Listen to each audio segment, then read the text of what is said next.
Player before they actually do it. Yeah, and before Giannis won it last year. Yeah.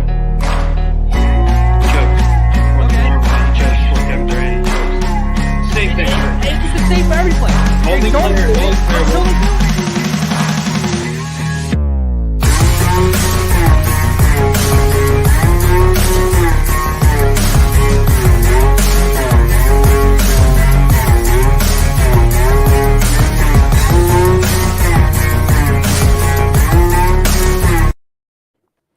What is going on, everybody? Welcome back to the Phaithful Phanatics show. As always, I am 1/3 of your host, Dylan Davis. You can find me on Twitter at DylanJD98. And of course, a new addition to the trio, Kata Hot. Check him out on Twitter at KataHot79. And filling in for Coach Gint today, intern Cole. Check him out on Twitter at Cole.Tomp as we stream to you guys live through DSM Media on our Twitch, Twitter, YouTube, and Facebook channels, as well as Kata's YouTube and Twitch accounts as well. Fellas, what's going on? Phillies suck. Oh, that's true. That's true. I don't know if I've said this before, but I really dig the intro music to this show. It is all in my head. I like it a lot. Interesting. Shout out Phil, actually. You're one of your guys' favorite people. Oh, yeah. He made the show. He made the intro video with the music and added in the cut. However, I'm sitting here watching it, and I need a new intro video, partially because Captain Claude is still in the video. So we might have to update it for that reason alone. But today's show is going to be a little bit different. Obviously, we'll start talking about the Phillies. They finally won a game. I know it doesn't seem real, but they did win a game last night against the Giants, taking 1 of 3 at home versus San Fran and Gabe Kapler. So we'll talk about that win. We'll talk about their recent stretch and if and how there's any way they can turn things around the rest of the way through September.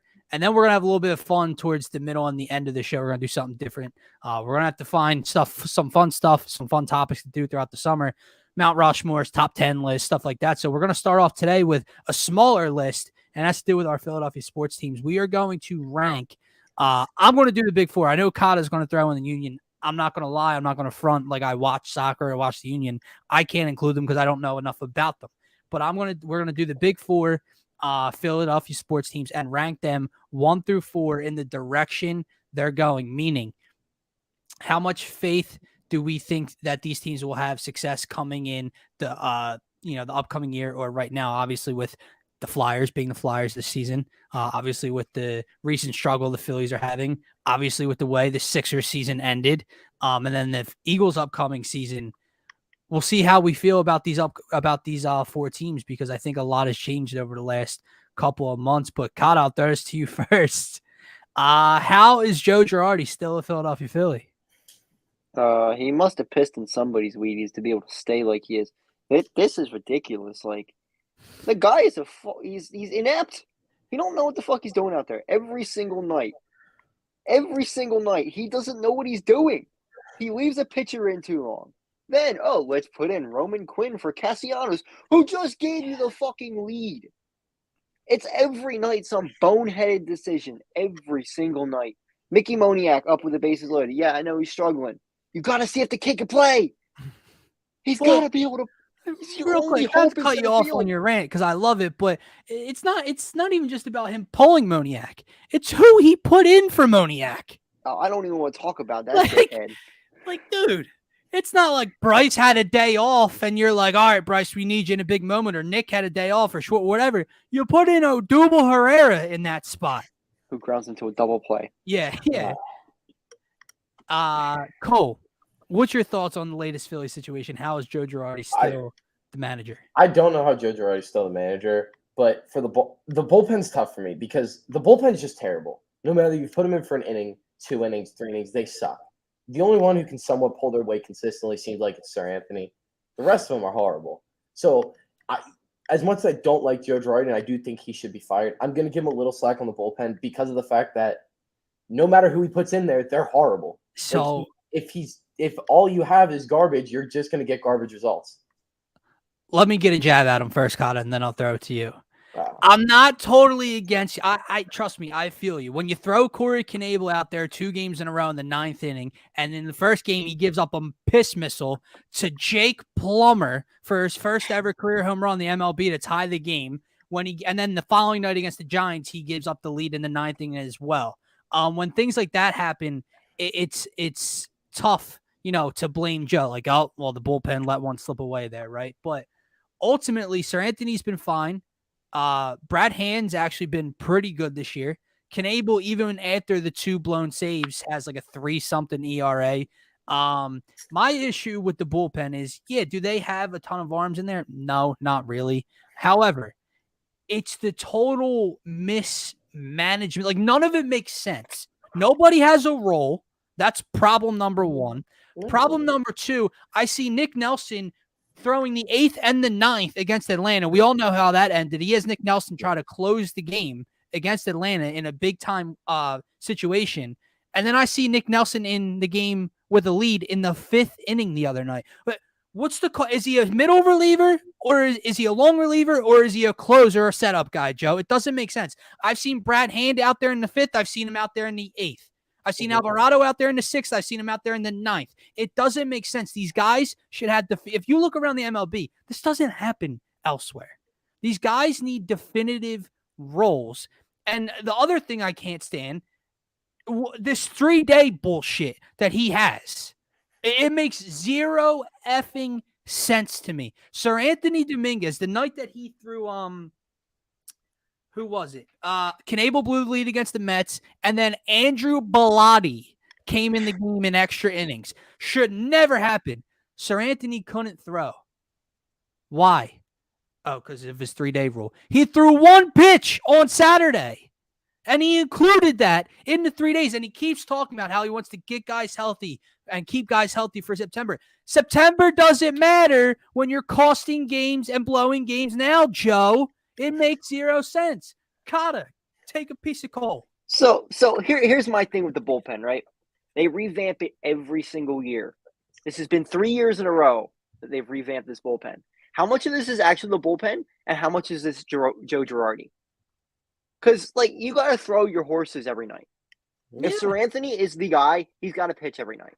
Yeah. Sure, give him a night off every once in a while.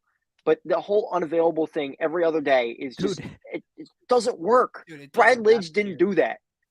No, Sir, but these guys aren't Brad Lidge. Yeah, Brad Lidge didn't do that. Comparing it to Brad Lidge, who literally had a perfect save season, did not blow a single save. But how do we know Sir Anthony Dominguez isn't that when you fucking pull him every other night? The point is he's not Brad Lidge. Nobody is replicating that season. But the point is it's the workload. So I'm not asking you to be perfect and when you throw every night, but I'm asking the manager to let you be available. Dude, the one night, I think it was the Braves game when oh my God, it's going to give me a headache thinking back to it. The night that Bryce hit the home run in the 8th inning, and then he has Nick Nelson out there in the 8th. There's these freaking former Yankees that he's obsessed with, that he keeps putting out there, right? And then he leaves them out there in the 9th. Guys, you guys know this. I know this. Everybody knows this. The last 3 outs are a lot different than any other inning in baseball. That is a different monster closing a game than being out there in the 5th, 6th, 7th. It's different. And he's never done it before. And the audacity to think, I'm going to throw this dude out there for not just to set up. I'm going to throw him out there to close a 1-run ball game against a division rival on the road when Bryce just put us on his back. It makes no sense. And then that was the night that Sir Anthony was unavailable, right? I think Knebel was unavailable because he threw him in a 4-run game the night before. Shouldn't have happened. But then Alvarado. Listen, I'm not a Jose Alvarado fan. You throw Jose Alvarado over Nick Nelson for his 2nd straight inning in that situation. He has Alvarado warming up halfway through the 9th when Nelson's already blown the game. The logic, it's just... He's got no feel. I was on Shining in the AM with Phil yesterday, and he brought up the point of, all these moves, you're seeing him do this. You brought the Roman Quinn for Nick Castellanos thing, Kata, 3 games in a row, mind you. And it's like, he's just throwing shit at the wall and hoping it sticks because, to Cole's point, they don't have a great bullpen. I understand that. The problem is none of these moves make an ounce of sense. There's no logic behind polling Nick Castellanos for Roman Quinn 3 games in a row. And you know what the best part is? It didn't bite you once. It didn't bite you 2 times. It bit you in the ass all 3 times you did it, Joe. They had to DFA Quinn just so he didn't fucking do it anymore. Roman Quinn might be my least favorite Philly ever. Like, he's up there. That's a Well, he's not the other center fielder they have. Yeah, he's not a Double Herrera. That's true. But back to my thing is, if you get rid of Joe Girardi, do you think there will be that much of a drastic difference in the bullpen that it will bump the Phillies to a playoff? No, I'm not saying my thing is people are trying. The most common thing I've seen is people are trying to put all the blame on Girardi and not acknowledging the bullpen struggles and acknowledging the fact that once again the Phillies failed to revamp the bullpen. Which, like I said when we were talking about the other night in our group chat. This is the flip side of when you spend so much money. This is the risk of when you spend so much money to build that offense. If your offense isn't at the point where it can carry your bullpen or your bullpen continues to struggle, this is the flip side of it when it fails.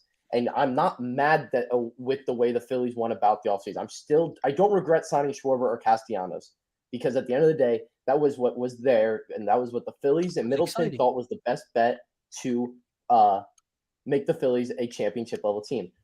But we're on the flip side now. We're on the struggle side where we have to acknowledge the fact that the bullpen is still awful, no matter how much they try to revamp it. Like Kata said, they've tried to revamp it multiple times. They have continued to try, and it has always failed. Even before Girardi was there, the bullpen wasn't good. So how much of this are we going to sit there and blame Girardi till he gets fired and the bullpen continues to suck? Then who are we going to cast a new blame on? Whoever the new manager is? But so a few things.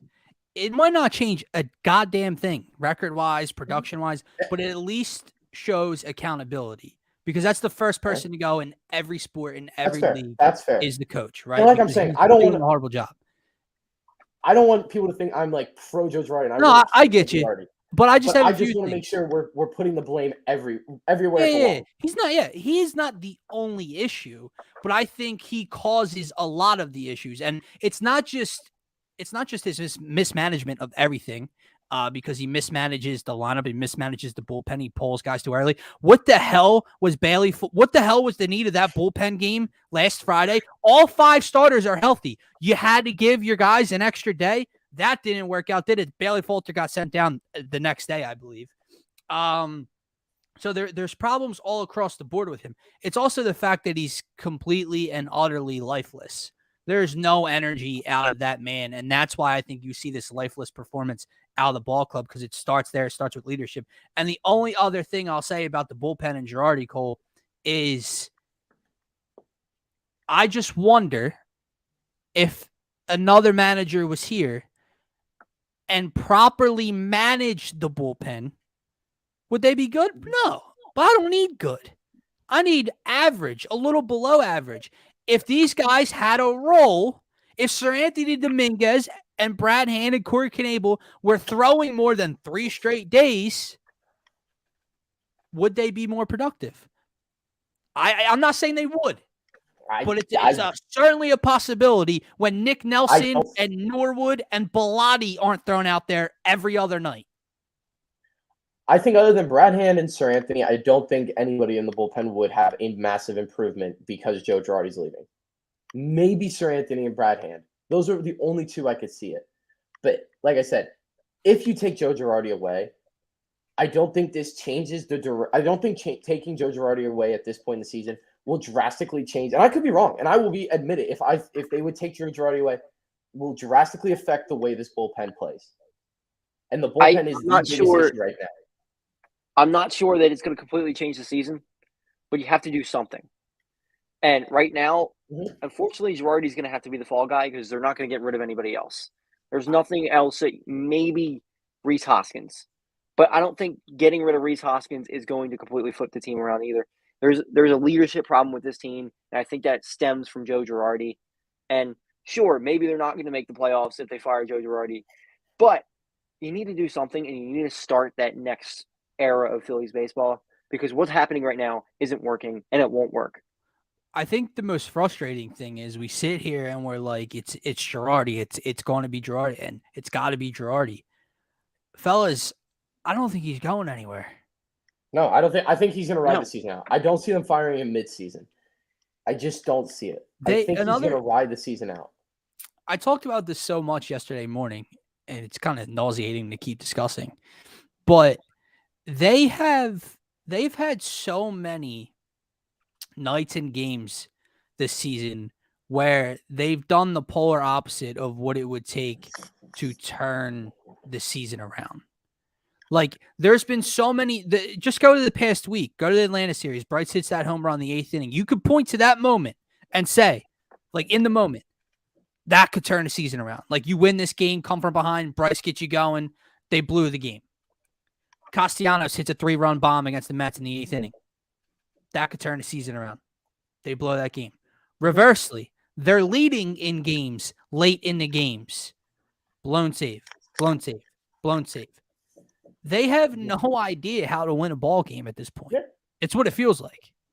I know they just won one. I know they just won one last night, but if it honestly doesn't feel like they know how to win, and that's absurd to think when they went out and got these high character guys in Kyle Schwarber, who's been nothing but on winning teams throughout his career. Yeah. Nick Castellanos, who hasn't been on winners, but we all heard about the pedigree and the winner that he is and the want that he has.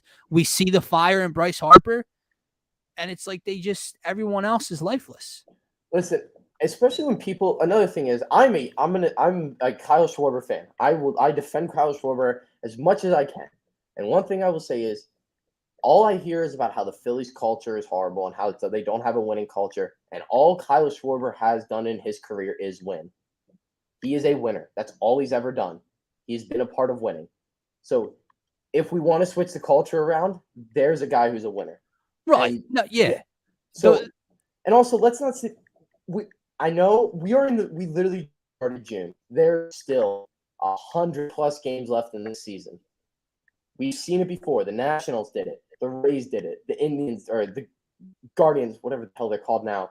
The Braves did it last year. Teams turn their season around after struggling.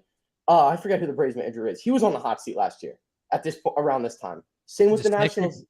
Yeah, and I forget who the Nationals. I don't know if the Nationals still have the same manager from 2019 when they won the whole thing. But Nationals were in a worse spot than us. I think the Nationals were 13 games out of the wild card heading into June. Yeah. It's tough, man. My question to you guys now before we wrap up this Phillies segment is not what's your level of confidence, because I think we're all down in the dumps right now about them, but they are, 7 games under 500 at this point? 6 games out of the playoffs. I think right. 6 games out of a wild card, 7 out of below 500. Yeah. With the schedule coming up, after the Angels and Brewers series, I believe you have 4 with the Nats, the Diamondbacks, and like another maybe the Marlins coming up. I forget. If they get to 500 or around 500, let's say by late July, August, they have a shot. But what are the odds you're putting on that right now that they can even get to that? Are we doing You know what? There's just something there's something that tells me that things are gonna start to go well, and I don't know why. Dude, I've been barking up this tree for months, and it hasn't happened yet. But I've been saying it all year. We are literally just entering June. We have seen it before out of teams. We have seen it a lot recently out of teams. The Phillies have, especially offensively, have the pieces in place, and we see how many times they are knocking on the door of winning a game. You can only blow so many games. You can only do it so many times. Oh, but they continue to do it every year. You're right. But there's nothing that's telling me there's any change. And now let's look at it from the opposite way. The last few years, we have been in the exact opposite spot of this. We've been talking about how this team is different. We have been talking about how this team is definitely a playoff team. How they're sitting there 10 games above 500, and they're the ones that are 8 games in first place. And in then you got division. the September collapse. And then you have the September collapse. We know what the Mets are up to. We know that the Mets, no matter how good they are, they always Mets it up in July and early August. If the Phillies didn't play so poorly against the Mets this year, they wouldn't be in a bad spot. They won the season series with the Dodgers. I know they just lost 2 of 3 to San Fran, but they lost in extra innings both of those games. 3-0 against San The Padres, they went 1-2, I believe, in the 3 games against the Padres, but all 3 games were close. Like, if they didn't play so poorly against their division rivals, they'd be in an okay spot. Clip this. Just clip this for a second. Just clip this. Casey, the college kid, Jason, the college kid wants his $100. Make sure you Cole, clip I'll give you my Xbox if that happens. Yeah. Unless you're already fired, that ain't fucking happening. All right. If all this happens, I get $100 on an Xbox. Fine. If Girardi is the manager this year and they make the playoffs, I will be if it doesn't happen, you have to do Kata's laundry for 3 months. Well, I'm an hour and a half from him now. Too bad you gotta drive. Too bad. Okay. Or you gotta cut his grass or something a couple times. I'll cut your grass a couple of times. I will cut your grass 3 times if the Phillies don't make the playoffs. I'll take that. And Joe Girardi's manager. That's fine. And you're paying for the gas and the lawnmower. Yeah. And a weed whacker. Okay, all right. Moving on, because I'm tired. I mean, we're going to continue to talk about the Phillies in this next segment, but I'm tired of talking about them only. Here's where things are going to get a little bit of fun. We are going to rank the Philadelphia organizations 1 through 4. 1 being the best. We have the most faith in them or most excitement level in them, that they are going to be successful in the upcoming season or so. And then 4 obviously being the worst, the least amount of confidence, the least amount of hope, and the direction this team is going between the Flyers, Phillies, Sixers, and Eagles. Kata is going to throw in the Union for his 5th. I don't watch enough of the Union to have. I've watched Union more this year than I ever have, but I really just don't watch the Union enough. Yeah, I mean, I've never been a soccer guy, so I'm not going to pretend to know what I'm talking about. I only really watch Team USA. That's usually the soccer guy. Yeah. So I guess we'll start with number 4, and we'll work our way up from the worst to the best right now, because things it's in Philadelphia, in sports in general, but specifically in Philly, we're very emotional. We're very raw, and it's a rotating thing here. Like, one day we had the least amount of confidence in the Sixers because they just got bounced in round 2 again. The next day the Phillies suck. We all know what the Flyers are. And then, Jason, this is where I'm starting as well. I don't know what Kata's going to feel here, but I got the Flyers at number 4. I have no idea where they're going. I really don't. I remember last offseason, I was pretty effing ecstatic for what the Flyers did. Like, I bought into the Ristolainen signing. I know they extended him. I love the addition of Ryan Nelson. He played all of 3 seconds for the Flyers. Hopefully he's healthy next year. And I just thought, what was the one issue the previous year? Defense. Well, they went out and bolstered that, and they added a couple veteran guys in Derek Brassard and in Keith Yandel. And I was super amped for all the offseason signings, and not a single one panned out. You traded away, in my opinion, the greatest Flyer ever. Now, we could talk about why. That's not on the Flyers. That's, him trying to go to a winner. I get that. But you still lost the greatest Flyer and your captain. Injuries plagued you. They can't develop talent. That becomes a thing here in Philadelphia. They obviously fired their head coach. So now we're looking for a new head coach. Kata, I'll let you take this away, but I have no idea the direction they're going. Like, if we talk about purgatory with the Sixers, if James Harden doesn't pan out, I think purgatory would be average. They're below that, but I think they're stuck in this flux of they might be a very bad team for years to come. Yeah, I agree. I have the Flyers at 5 on my list. They suck. They suck. Like, there's no way around it unless, people keep saying, "Oh, we'll sign Trotz, we'll sign." It doesn't matter who the coach is. The team still sucks. They don't have the players. Any chance we can bring in Johnny Gaudreau? Why the fuck would he come here?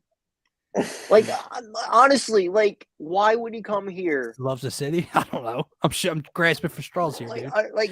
That's the only reason he would come here is because he's from the Philadelphia area. Yeah. He's not like I don't see it happening unless they make some major moves otherwise, which I don't see how they're going to be able to pull it off. I don't think that 5th overall pick has that kind of value where they would have to bring in another superstar level player for him to come here. And they don't have. So before I They don't ask have Cole this, they obviously extended Risto, right? Provy's back. What's your stock in Ryan Ellis at the moment? Because I remember talking to Jason Martinez when they signed Ryan Ellis, and or was that a trade for Ryan Ellis? It was a trade, right? I don't. Oh, and regardless, he thought very highly of Ryan Ellis, a top 5 right-handed defenseman in the league. What's your stock in him? Like, because if my question is, if he's healthy, how big of an adjustment is that next year? I mean, hopefully it helps a little bit, but I just don't see how much. I don't see it. I don't see it happen. Like, I don't either. working out at I'm just asking. I'm just like maybe he's. I don't think he's going to be top 5 anymore. I think the injuries have plagued him, and he's probably. I mean, he's probably a starter still, but or first liner. But besides that, I don't know what he is, and it's hard to tell because he's been hurt. Cole, who's your number 4? Well, I'll say I watch hockey, but I don't pay enough attention to Fair enough. really, like, because I pay attention to the Sixers and I'm big into college basketball. And I'm in school still, so time, but also the Flyers is just horrible. The only thing that really would get me somewhat any excitement would be as if they brought in Barry Trotz. That really wouldn't even get me a ton excited. It would just be because he is able to win. He's shown he's able to build teams and win. That would be the only thing that would get me like, oh, wow, well, there's a step in the right direction. But even then, I'm not going to be head over heels for the Flyers season. I just question, regardless of who the next head coach is, whether it's Barry Trotz, who I would like that is a step in the right direction, or Kata, what do you think about Tortorella? Yes or no? I don't think either of those guys really help. I think they're better off going with the Eagles route and getting a younger guy and seeing if one of these young bucks can give them energy and kind of just start over. Because I don't think they're in a position right now that a Tortorella or Trotz will turn them around to where they need to be. That's what I'm saying. I don't think they have the personnel at this point to compete. Yeah. Dude, I remember looking back to 2 years ago, and I love this team's depth. We were like, all 4 lines can play. I was absolutely stoked. That was the bubble year and the year they won the round robin, etc. But they didn't have the defense, and Carter Hart was still very young. I almost said Carter Hart, but Carter was still very young. So I'm like, okay, that I really thought the Flyers were going to be one of the best teams in this city. I actually, before the season, talked to Parcero on his show, and I said that the Flyers might be the best team in this city. And boy, was your boy wrong over here. The one thing I'll say about the Flyers is let's look at how we felt about the Eagles heading into this season. I know it's hockey compared to football, but let's look at how we felt about the Eagles heading into this season. This season or last? Last season. Low expectations. I thought they might have won. I thought they were going to win 3 games. And yeah, maybe the Flyers, I'm not going to sit here and say the Flyers are going to pull an Eagles and instantly be able to do this magical rebuild and find their way into the playoffs. But it also goes to show that, and heading into even the last few seasons with the Flyers, we had high expectations. Like I always say, it can go both ways. So I just don't think, I'm not going to sit here and say the Flyers are going to be good. Sometimes I like to be optimistic. No, I You're being too optimistic today, bro. I just look at what the Rangers are doing, and it bothers me, man. Like that's a quick retool. Yeah. Like, I'm not gonna call it. That's quick, bro. You got to be able to draft. You got to be able to draft well and develop. Able to do it. And let these kids come up immediately. Like that's another thing. The Flyers have a terrible habit of allowing Like, and we as Philly fans do this all the time. Like, people do it with Sixers players and Eagles players. People talk themselves into these picks and low draft picks, and you got to give time to develop. You got to get why it doesn't happen on other organizations. Like when you see, the TJ Watts just in the NFL, the Nick Bosa's of the world stepping in immediately, 21 years old, and being a top 5 defensive end in the entire league. Parsons. And then we sit here and we try to talk ourselves into, Jalen Reagor. Right. Like we just. It's true, Micah though. Parsons. I understand Micah Parsons is probably going to end up being the best player from that draft, but Devontae Smith was not a bad pick. No. I'm talking about him. Fine with I'm that. talking about him with his Michael Parsons. Shut up, Kata. But generational talent against a wide receiver too. I mean, we drafted him to be a wide receiver 1, but We did, but he's not a wide receiver 1. He's a wide receiver 2. Well, now he's a wide receiver 2. yeah, now he's a wide He's receiver. a damn good wide receiver 2. Well, But yeah, because you got a top 10 receiver in football. Yeah. That's my biggest beef with them. Like they draft these kids and they sit down for 5 years, 4 years, it feels like. And it's like, dude, this doesn't happen. dude, is Sam Moran ever going to come up? Right. I'm still waiting for Sam Moran. We've changed the poor kid's position 900 times, trying to make him like a 6'7" wing. It doesn't make any He's the kid sense. who got drafted in Philly, wasn't he? What? He's the one who got drafted when the draft was in Philly, I think, I think so. which was like 2013, and we're still talking about him. All right, let's move on with this list because obviously the Flyers. Oh yeah, he did retire. He retired. Yeah, I forgot. This is how much I paid attention to the Flyers in the last few months. Let's move on to number 3. Cole, who you got 3? Phillies. I still have hope for the Phillies. I guess you don't believe you're getting that $100 on Xbox, huh? Whoa. You didn't let me finish. I still believe in the Phillies. I'm just very confident in the other two a lot more. And I also am going to sit here, and the other two are my 2 favorite out of all the teams. So I get a little bit more excited for them naturally. But excited-wise, the Phillies, just because they have kind of laid a dud, and I am banking off the fact that they turn it around. What? I said kind of laid a dud? Yeah. Or greatly. Are we just going to semantics everything? Okay. No, but the Phillies, yes, they've laid a dud, and so I am banking on them turning around. I just am confident that they absolutely can. And listen, the $100 in the Xbox were offered to me. Those deals, Jason willingly said, because I said the Phillies could turn it around, can still turn around. Said if they make the playoffs, he'll give me $100. So, Kata, there's Xbox out there. Kata, who is number 3 for you? 3? Phillies. 4. Well, you got 4. Sorry, 4. 4 is the Phillies. They suck.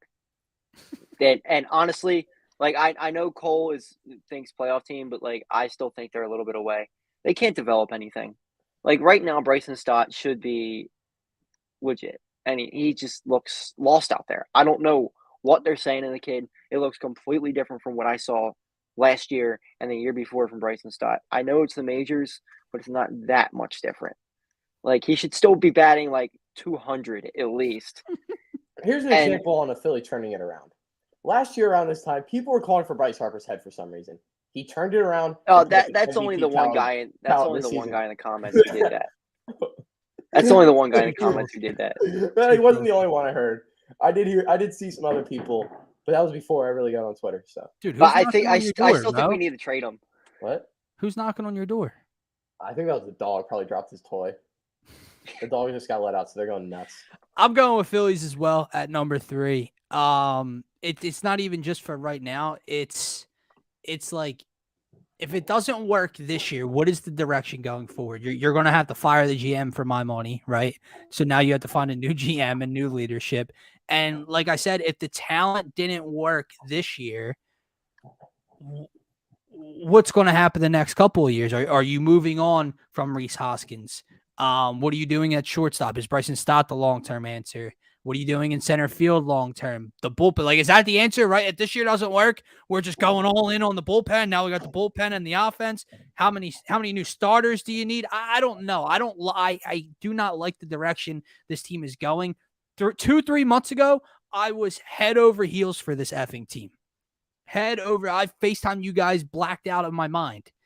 when they signed Castellanos. And I really, truly believe back when I had hope. Yeah, that not only this team would be a playoff team for the first time in over a decade, but they'd win this division. And we're really far off from that at the moment. I'm not giving up all hope with you, Cole. Like, I'm going to hold out slightly, but I have no faith going forward as of right now. Number 2, here we go. This is a tough one, fellas, because we got the one team who last year, hey, Cole, you're not going to like my answer, brother. We got the one team last year who we had no expectations for heading into the year. I still am not complete. I'm still not sold on the quarterback. I need to see a jump this season. And then we got another team who we had championship aspirations for, went out the trade deadline, brought in a top all-time 75 player in the NBA and tried to go all in. Number 2 is the Philadelphia 76ers for me right now. I like your answer. I agree with you. Oh wow! I thought you were going to get pissed. No, I don't think it's even close, bro. I don't think it's even close. Oh, I'm going to argue with you all on this one. So, listen, I don't think it's not close because I do think depending on how this offseason goes for the Sixers / what kind of James Harden you get next season. Hold on. Sorry. Well, I'm just saying. No. Before, are we talking about who are we more excited for? No. Based off what they have, or are we talking about who's closer to a championship? Both. Yes. Both. Okay, then it's a little bit closer than I was basing off Right. excitement. There's no way you can be more excited for the Sixers next year than No, because they're more further. I'm talking about the direction of the team, which includes excitement / winning, because that makes you excited. Yeah, so I still agree with you. It's crazy to me because I do think the Sixers, depending on how this offseason goes and what James Harden you get next year, are championship contenders. Do I think in this moment the Eagles are championship contenders this year? I'm not going to say yes right now, but it all comes down to the quarterback play, and we'll get to that when we get to number 1. But for the Sixers, I'm optimistic on them. They're 2 for me, but they're kind of a 1B to a 1A type of deal. It greatly depends on how this offseason goes. When you look at ownership and when you look at Daryl Morey, I have faith in Daryl Morey. I know that's not I know some people agree, and I know it's not very popular with others. The head coach is a big question mark and a big concern going forward. But when you have an MVP candidate in Joel Embiid, who, hopefully doesn't have to do as much during the regular season next year, when you get a full year of James Harden, when you get another year of Tyrese Maxey development, I think the sky can be the limit for this team. I just look at who I have at number 1 and what they've done this offseason and where I think they can get to this upcoming season and years to come. I just think they're hard to beat at number 1. So I have the Sixers number 2, kind of by default, actually. Mm-hmm. Yeah. So, for my number 3, I got the Eagles. Wow. And this isn't the reason I had the Eagles at 3 is because the Sixers have the best player in the league. They just do. The Eagles don't have a superstar like Joel Embiid. They just don't. And I think long-term, long-term, the Eagles will be better. But I think if we're talking about a 3-year window-ish, I think the Sixers win a championship or get close to winning a championship. I'm not sure if the Eagles are quite there yet. The NFL is such a competitive league right now, and the AFC is just stacked. I don't know that we can get past any of those teams, especially considering the most important position in all football is still a question mark. It's still a question mark for the Eagles. I agree, but I'll let Cole go first. Go ahead. All right, number 2 is the Sixers, and you guys are right. Sixers are probably a little bit closer to a championship than the Eagles. I feel like they are one or 2 moves away. But for the Sixers, it's hard when after 5 straight seasons of losing in the second round and constantly failing that one move. And once again, you can blame this and that on Doc Rivers, but why we did the exact same thing with Brett Brown. Doc Rivers comes in, nothing improves. And people were head over heels, including myself, for Doc Rivers. He's a Hall of Fame coach. Mm-hmm. And people were head over heels. So you take him out, Mike Danny, he says we're not going to be in the same spot.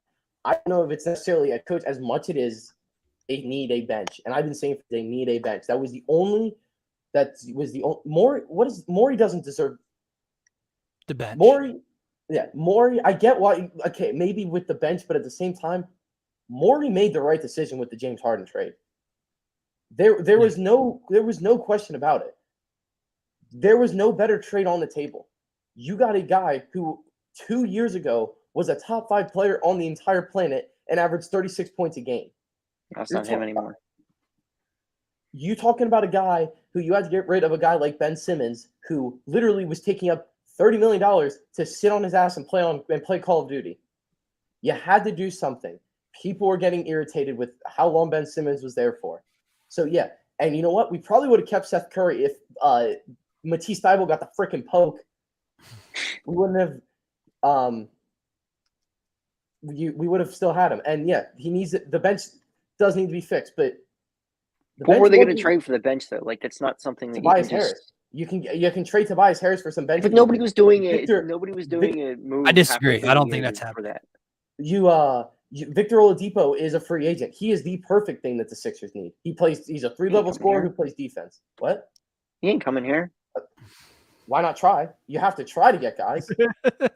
He ain't coming here though. I do though disagree with the rumors of Tobias Harris. You don't think he's getting traded? No, I think it's a possibility he gets moved. It is not like people have this idea that because he's a max player and, he was the third, person here in Philly, like teams are going to throw like A, B, and C for Tobias Harris and picks. I think that they can get like a solid bench piece and a pick or a solid. Then why would you do that? That doesn't make you any better. I'm not doing that.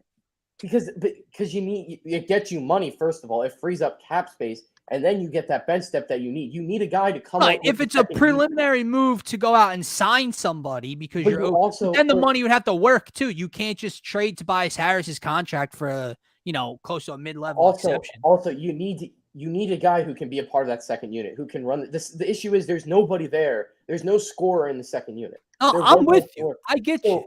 So yeah, what it does is it levels out the team a bit. So unless you're going to bring your max player and Tobias Harris off the bench. Because if you have Tobias Harris on your team, you have to start him. They need to find a guy, and maybe they settle a little bit for a trade that maybe isn't.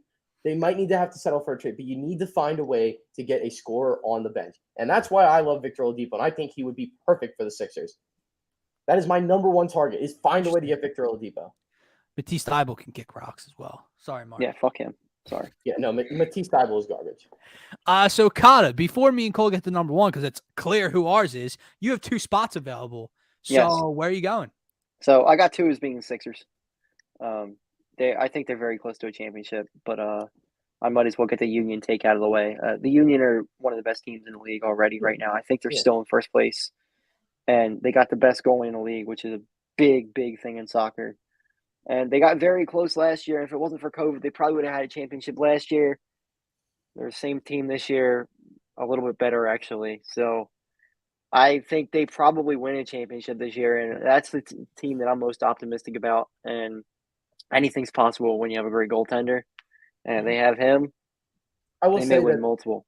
I will say that I'm sure Dylan is with it on this. That I understand the Union are probably the best team in Philly. They definitely are the best team in Philly, and obviously I watch. I just don't know enough. I just can't. I watch soccer enough to get to the point where I can give an honest take on why they're most. That's fair. I didn't know much until I started listening to El Parcero Philly. Shout out Parcero. So Cole, let's get to number one, brother, because this is interesting to me. So first, let me preface by saying I completely agree with Kata. Like that, the only reason I am not saying that the Eagles are championship contenders before the season starts is because I need to see a leap from QB1. In such a quarterback-dominated league right now, you see what Josh Allen and Patrick Mahomes did last year. When you see what Joe Burrow did last year, you know what Tom Brady is. You know what Aaron Rodgers. When you have the likes of Justin Herbert and all these guys and Matthew Stafford winning the Super Bowl, it's tough. I'm not able to put them there yet because we don't have that yet that I've seen. But I have them as number one, and I really hope this doesn't come back to me in the ass. But the offseason that Howie Roseman has put together, there's not a weak spot on this team anymore outside of safety. They can still address that, and I believe you can hide safety. Like, you couldn't hide cornerback 2 before the Bradbury signing. Mm-hmm. You can't hide that. You're on an island, right? Safety, I think they can hide a bit if it's Ant Harris and Marcus Epps or whatever. Okay.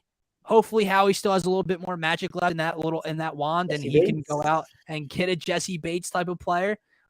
So I absolutely love what they did defensively. They're deep as shit on the defensive line. They have a good and all across the board in the trenches, offensive and defensive line, the wide receiver. They're super young. That's why I'm super high on this team. They have a good mix in the trenches of talent and veterans. And this is another thing. What they did with the linebacker position, adding Nakobe Dean, adding Kyer White, and then adding a linebacker, but it's going to be an edge rusher, and Hassan Reddick, is ridiculous to me. And then offensively, when you go out and get a definitive top 10 wide receiver, you can argue with this wall behind me. He is a top 10 wide receiver, if not a little bit higher, in A.J. Brown. Now, Devontae Smith is option number 2 in year number 2. Dallas Goedert and Quez Watkins get to use the middle of the field. Hell, Zach Pascal seems appealing to me now after all these signings when he's your 4th option. And so it all comes down to the quarterback. And with this schedule this upcoming year, if the quarterback doesn't improve an inch, if he's not 1% better, right? That's what they like to say, right? 1% better every day. If he's not 1% better this entire year, to me, they're still a 9 or 10 win team, probably making a wild card. Because that's what they were last year with not a fraction of the talent around him on both sides of the ball and harder schedule last year. So if he's the same as last year, they're a 9 or 10 win probably playoff team. If he improves as a passer specifically, this team can legitimately probably win 12 games. That will win the division. And if you win your division and you win 12 games, who the hell am I to say you can't compete in the postseason? So that's why I think they're number 1, not just for this. I think the Sixers, yes, next year are closer to a title, maybe in the next 2 years, but the Eagles are so young. And if Hurts works out, great. You have 2 picks next year and you have your guy. If he doesn't, I'm sure they're going to do something for QB1 the following year to really put everything together. So that's why I have them at number 1 heading towards the future. Yeah, the quarterback is the biggest problem there. Yeah. No, it's definitely a huge question mark. It's just they're probably still a 9 or 10 win team if he's the same guy as last year. But they need to win a playoff game this year. You got to go to levels. They will. I think that I am so excited for the Eagles, and it is because I'm a huge Jalen Hurts fan. I have all the confidence in the world in Jalen Hurts because from the time we saw Jalen Hurts on the big stage, the second he stepped foot at Alabama, he has only gotten better. He has never gotten worse. He's got better season to season at Alabama. He got better when he went to Oklahoma. Oklahoma to the time he got to the NFL. From the time he was a backup to when he was a starter, from I guess 2 seasons ago to last season, and even throughout last season, all he did was get better. He never got worse. That is something that you can't teach. What we've seen out of Jalen Hurts is all the unteachables, all the things that a lot of guys run into that keep them from getting there that you can't teach. The attitude, the leadership, the work. And, I think it's the decision making or the deep ball. If he doesn't need to improve both, he just needs to improve one of them. You can win a Super Bowl with Jalen Hurts. There is no doubt in my mind. You can bold take. That's a very bold take with Jalen Hurts. And I'm not saying it's going to happen. I'm not saying it's going to happen this year. But what I am saying is that the Eagles are going to win the division. They are going to. I think they do too. I think if Jalen Hurts has the year that I'm expecting out of him, they very well can possibly get the 1 seed with the way the Rams, Packers, and Bucks all schedule line up, insanely tough schedules. And I think that they very well can win a playoff game. And you know what? I think that there is an off chance. I'm not saying it's going to happen, not my prediction, but I'm saying that there is an off chance this team could compete for a Super Bowl, or at least to get to the Super Bowl. I agree once I see the eye test from the kid this year. Not through week 1 against the Lions, not through week 2, for a couple sustained weeks in a row, when I see his decision-making get better, his pocket awareness get better, his accuracy get better. However, but he doesn't need to be perfect anymore, right? Like last year, you didn't have the talent or skill position guys around him for him to make mistakes or not pinpoint his deep balls or his, intermediate balls. When you bring in an A.J. Brown who's going to use the middle of the field and the intermediate short stuff and can still take the top off of defense, that changes everything. And I've seen Jalen Hurts make tough throws before. I just need to see it consistently. I need to see him not bail on a clean pocket. I need to see him not miss a streaking Quez Watkins with no one in 40 yards of him in a playoff game down the middle for a touchdown. That's the stuff I need to see. If he does that with his arm, because I know the dual threat capability that he has, you'll love the person. I love the person. All the intangibles, as you mentioned, Cole, it's all there. I need to see it with his arm. And I'm sorry. And I think the Eagles know this, with obviously pushing a pick to next year. There is no more give him time to grow. There is no more next year. This is it. So it might not be fair, but it's the timeline they have and the future picks that they have. So if he doesn't progress, he can't just progress a little bit. To me, he can progress a little bit. I think that the Eagles sit there, and if he doesn't show them, if he doesn't show Jeffrey Lurie and Howie that you can win a Super Bowl with me, I think they're going to move on.